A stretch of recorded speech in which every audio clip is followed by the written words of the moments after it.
신부전증 환우분들은 이제 혈액 검사를 통해서 신장 기능을 측정합니다.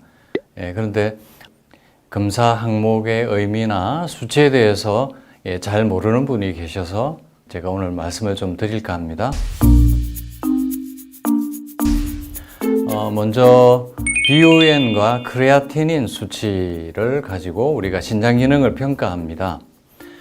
그 중에서 먼저 BUN에 대해서 말씀을 드리면, BUN은 영어로 Blood Urea Nitrogen, 우리말로는 혈액 요소 질소라고 합니다. 단백질을 섭취하면 이제 이것이 분해가 되면서 요소가 생기는데, 이것을 측정하는 거죠. 그리고 이게 이제 신장을 통해서 배설이 되기 때문에 이 양을 가지고 신장 기능을 간접적으로 측정을 할 수가 있습니다.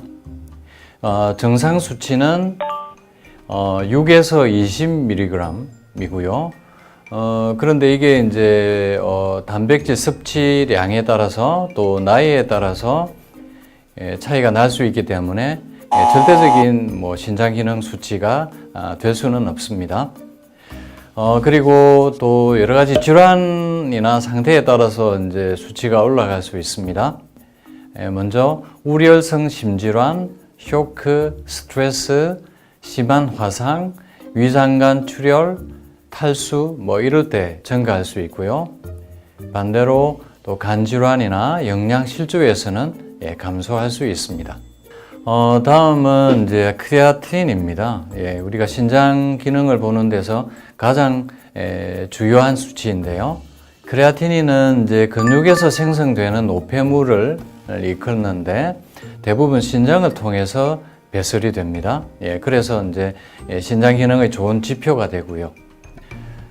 그런데 그 외에도 이제 신장의 세균 감염이나 약재나 독소에 의한 세뇨관 괴사, 전립선 질환, 신장 결석, 요관 폐색, 쇼크, 신부전, 당뇨병 등으로 인해서도 증가할 수가 있습니다.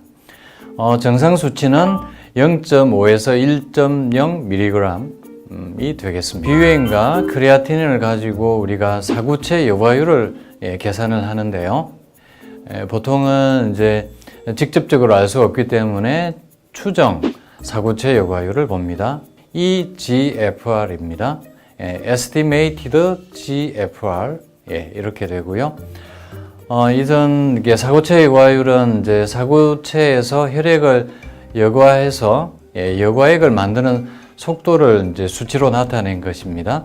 그런데 이제 이것을 이제 계산을 주로 이제 하는 공식이 두 가지가 있습니다. 제일 첫 번째는 이제 CG 공식이 있고요. 그 다음에 MDRD 공식이 있는데, CG 공식부터 말씀을 드리면 크레아틴치와 체중만 알면 계산할 수 있는 간단한 또 수치입니다. 이거 수치를 보면 140 마이너스 나이에다가 체중을 곱하고 여기에다가 72 곱하기 혈중 크레아티닌치를 나눕니다. 그래서 이제 나오는 값을 보는 거고요. 여성은 여기에다가 0.85를 곱합니다. 이것의 공식 단위는 분당 밀리리터를 보는 거죠. 그래서 얼마나 이제 신장 기능이 되는지를 볼 수 있고요. 제일 많이 쓰는 공식은 MDRD 공식입니다. 저도 이 MDRD 공식을 주로 이제 사용을 하는데, 이것은 좀 공식이 좀 복잡해서 그 계산기를 이용해서 산정을 합니다. 이것은 앞에 CG 공식과 단위는 다릅니다. 그래서 밀리리터 퍼 분 퍼 1.73 제곱미터가 되겠습니다. 그래서 우리가 주로 이제 이 MDRD 공식으로 신장 기능 수치를 보실 수 있겠습니다. 그래서 이 사구체 여과율 기준으로 만성 신장병 단계를 우리가 보는데요. 1단계는 GFR이 90을 이룹니다. 그래서 정상에 비해서 신장 기능이 경미하게 감소된 경우이고요. 2단계는 60에서 89 사이입니다. 신장 기능이 약간 감소한 경우입니다. 그리고 이 3단계부터 이제 조금 더 이제 신장 기능이 나빠진 걸 우리가 측정을 하는데 30에서 59 사이입니다. 이게 이제 3단계고요. 신장 기능이 중간 정도로 감소되어 있다고 볼 수 있겠습니다. 이때부터 이제 만성 신장병이 이제 시작이 되었다고 볼 수 있겠습니다. 그래서 4단계는 15에서 29 사이고요. 신장 기능이 심각하게 손상된 상태를 우리가 알 수 있고요. 그 다음에 이제 5단계는 사고제 여과율이 14 이하입니다. 이때부터는 이제 말기 신부전, 투석이나 이식을 고려해야 될 수치가 시작이 된 겁니다. 이렇게 해서 우리가 사고제 여과율을 가지고 이제 만성 신장병 단계를 우리가 알 수 있는데, 이 수치는 나이에 따라서 또 사고제 여과율이 감소할 수 있기 때문에 무조건 90 이하부터 신장병이다, 뭐 이렇게 보기는 어렵고요. 저희는 이제 임상적으로 볼 때 사고체 여과율이 60 이하일 때부터 이제 철저한 관리가 시작이 되고 치료가 필요한 단계로 볼 수 있겠습니다. 그리고 이제 그 외에도 우리가 혈액 검사로 반드시 체크해야 될, 여러분들이 잘 아셔야 될 항목이 4가지가 더 있습니다. 첫 번째는 칼륨입니다. 신장병이 있으면 이 칼륨이 이제 제대로 배설이 되지 못하기 때문에 혈중에 칼륨 수치가 올라갈 수 있습니다. 정상 수치는 3.5에서 5.5입니다. 그래서 5.5 이상일 때는 칼륨 수치를 또 제한을 하고요. 또 이제 6.0 이상일 경우에는 칼륨 억제제를 또 복용을 하셔야 됩니다. 그래서 이제 제가 칼륨에 대해서도 여러 번 말씀을 드렸지만, 보통 일반적으로 신장내과에서는 이 칼륨 수치 때문에 현미도 못 먹게 하고 채소도 제대로 못 먹게 하는데, 또 충분히 우리가 수치를 제대로 알면 현미 채식이 가능하다는 말씀을 제가 여러 누차 또 드린 바 있고요. 수치를 잘 알고 골라 드시면 또 되겠습니다. 그 다음 수치는 이제 헤모글로빈입니다. 신장병, 신부전증이 있으면 이 헤모글로빈 수치가 떨어져 있는 경우가 많은데, 보통 이제 이 조혈 호르몬이 부족으로 빈혈이 올 수 있기 때문입니다. 남자는 13에서 17이 정상이고요. 여자는 12에서 16이 정상입니다. 그런데 이 수치보다 떨어져 있는 경우가 많은 거죠.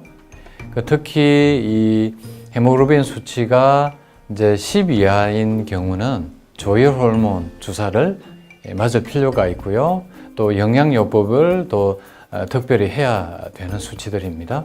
당연히 헤모글로빈을 높이는 영양소는 아미노산이고요. 다음은 알부민 수치입니다. 이제 정상 수치는 4.0에서 5.2입니다. 그런데 이 단백뇨 때문에 소변으로 이 알부민이 빠지기 때문에 알부민 수치가 혈중에서 떨어질 수 있습니다. 그래서 4.0 이하로 떨어지신 분들이 대부분이고요. 또 이 알부민 수치가 떨어져서 부종이 생길 수 있습니다. 그리고 이게 3.5 이하로 떨어지면 복수나 흉수가 생길 수도 있고요. 그래서 이것도 영양요법을 잘 해야 됩니다. 알부민을 올리기 위한 영양요법은 아미노산입니다. 그래서 아미노산 섭취를 잘 해야 되겠습니다.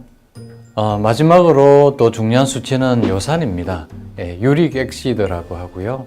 이것은 단백질 분해물의 일종인데, 통풍이나 신부전증이 있는 경우에 이 수치가 많이 올라갑니다. 주로는 이 요산은 땀으로 빠지는데, 땀으로 잘 빠지지 않아서 이 수치가 올라가는 겁니다. 그래서 정상 수치는 3.5에서 7.2입니다. 그래서 이 수치가 높으면 단백질 섭취를 또 제한하셔야 되고, 땀을 통해서 또 해독을 해 주시는 게 중요하겠습니다. 그래서 이제 통풍이나 또 신장 결석의 원인이 되기 때문에 또 이 수치 조절을 또 잘 하셔야 되겠습니다.